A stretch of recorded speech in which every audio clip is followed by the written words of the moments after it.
All right, back now, live from the LA Convention Center, Radio Row as we call it. Bro, we rolling. Yes, we we rolling. are. I mean, listen, we had all these topics planned to talk about, and hey, listen, these interviews. We can run it back. These interviews have been incredible. We've talked to a future Walter Payton Man of the Year, as one Twitter user called it, Kayvon Thibodeau from Oregon, followed up by Gerard Mayo from the Patriots, and now pleasure to be joined by Ryan Shazier, former Pittsburgh Steelers linebacker, who's got an incredible story that you recently documented in your book, Walking Miracle, How Faith, Positive Thinking, and Passion for Football Brought Me Back from Paralysis and Helped Me Find Purpose. I mean, the title alone. That's great. It's a sermon right there. Exactly. It is incredibly deep. And, man, I got to tell you, and I'm sure you hear this all the time, but even just seeing you just walk toward us and just walk up here, it feels like yesterday that everything changed for you. What has that journey been like to get where you are now? I'm not gonna lie, it's definitely been a long journey, a tough journey, but I'm thankful. You know, I'm thankful. I had the opportunity. They told me only had a 20% chance of walking, and like you said, I walked in here. Just to be able to be the man of the house like I'm still able to be able to do a lot of things that I wish I was still able to do. It's just a blessing. So it's definitely been hard. You know, I love the game of football, and I'm still a part of it in some ways. But it's definitely hard sometimes, like watching it and things like that, because my first time not playing the game of football was the year I couldn't play. Yeah. You know, every other year I played football since I was 5 years old. And for me to miss a whole year, it was pretty tough. So it's been a journey, but I'm not gonna lie. I've learned a lot of life experiences, and I think it actually made me a better person from what I went through. How's that? And I've learned a lot more about just life, and then just how to just overcome certain situations. You know, my whole life I overcame situations, and it led me back to football.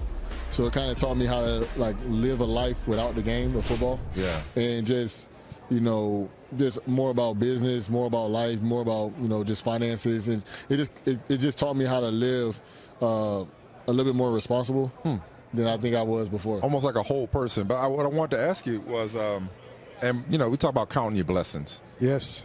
And when you see somebody go through something, like your story is inspiring, and the perseverance and the faith that you showed, and the belief, and to fight back from, like I said, 20% chance of walking, and you say, we don't take anything for granted. Yeah.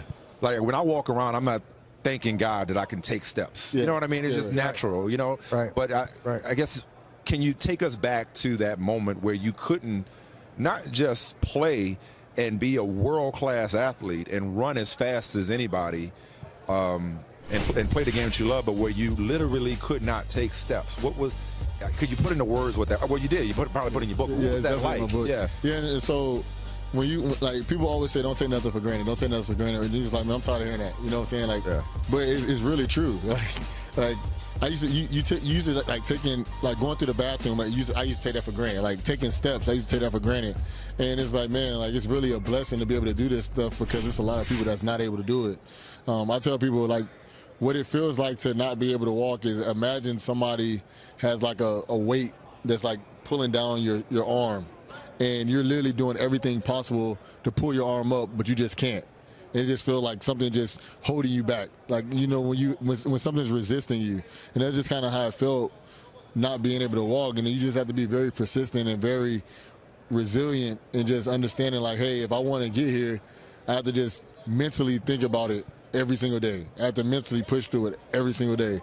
And it can get overwhelming, because sometimes I remember somebody told me the definition of insanity is doing the same thing but expecting different results. Right. And that's kind of like what you're going through when you're overcoming, an injury like I had. Tell us about the book process. It's one thing to experience it in real time, but when you're putting together a book, you kind of have to go back over it again. What was that like for you?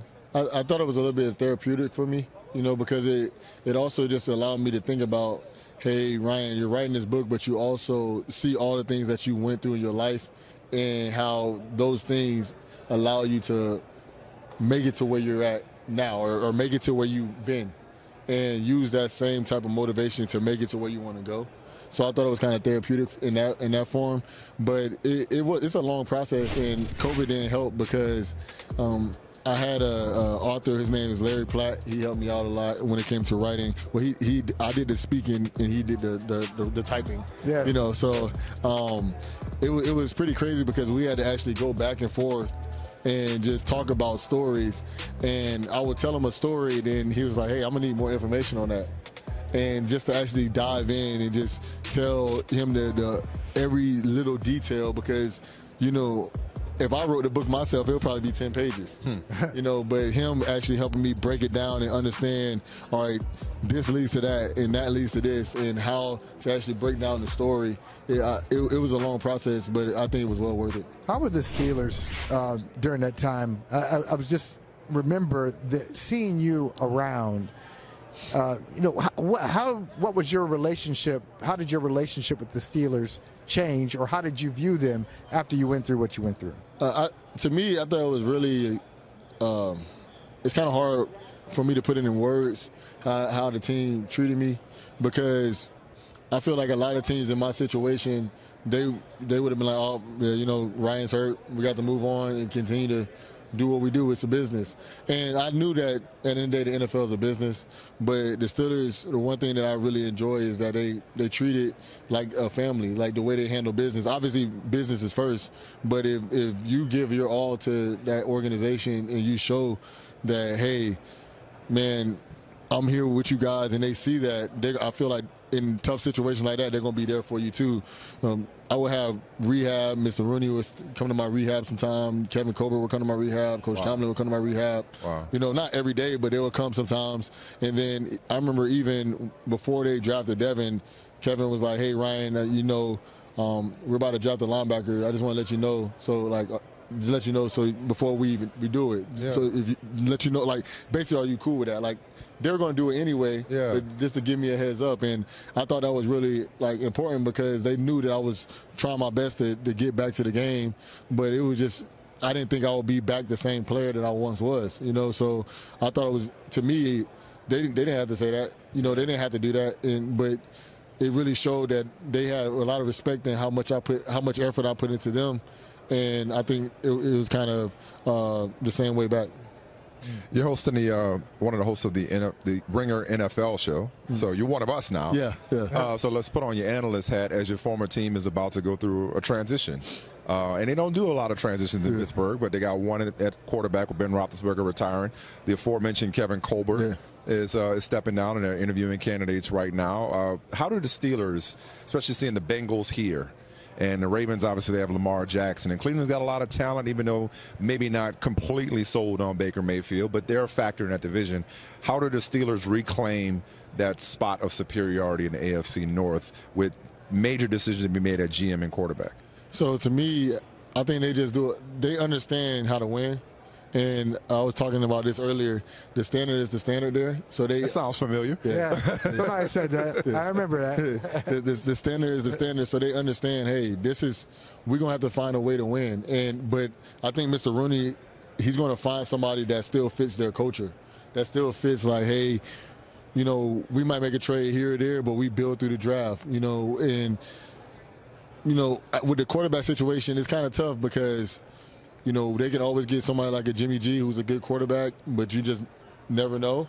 Or you can get a rookie, and truly never know. You know, like, at least you know what Jimmy's going to bring you. Jimmy's a winner. And with the GM thing, I wouldn't be surprised if they stay in-house with it. But there are a lot of good candidates out there. But to me, when it comes to the GM role, there is a lot of things that people have done or in other systems that is completely different than how the Steelers handle their business. Like, for instance, the Rams, the way their GM is running the Rams. You ain't flipping them draft picks. He's not doing that. He's not doing that, right? You know, man, they made it to the Super Bowl. Yeah.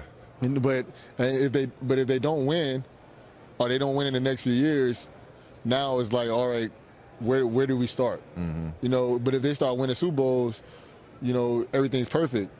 I don't think the Steelers like kind of playing with the fire like that. Yeah. They kind of like, hey, we're going to scout good guys, we're going to draft good guys and build them up, and then we're going to win Super Bowls. So I think the biggest question is with the quarterback.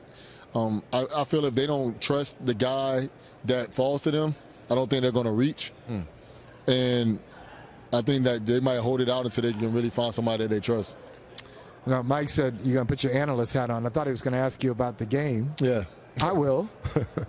You know this team, Cincinnati, seeing them, AFC North team versus the Rams. Who wins? I think the Rams win. I don't like the closer and closer I get to the day of the game is like the less I think the Rams are going to win, but I still think they're going to win. I think the way for the Cincinnati Bengals to beat the Rams would they have to give Joe Mixon the ball, but kind of in a passing game and kind of in a just like quick passes, screens, one-on-one versus the linebackers, because the linebackers at the Rams aren't the greatest linebackers. So I think that he can do a good job when it comes to his one-on-one matchup versus them. But everybody understands like the Jamar Chase matchup and the Cooper Kupp matchup. I honestly think if for Cincinnati to win, Joe Mixon's probably going to have to catch the ball about 7 times for them to have a chance. Interesting. Last question I got for you, man, is not only good to see you here, but it's good to see you at peace. Yeah. Guys walking away from a game that you play your whole life, and then you walk away oftentimes with your whole life ahead of you. That could be a tough transition.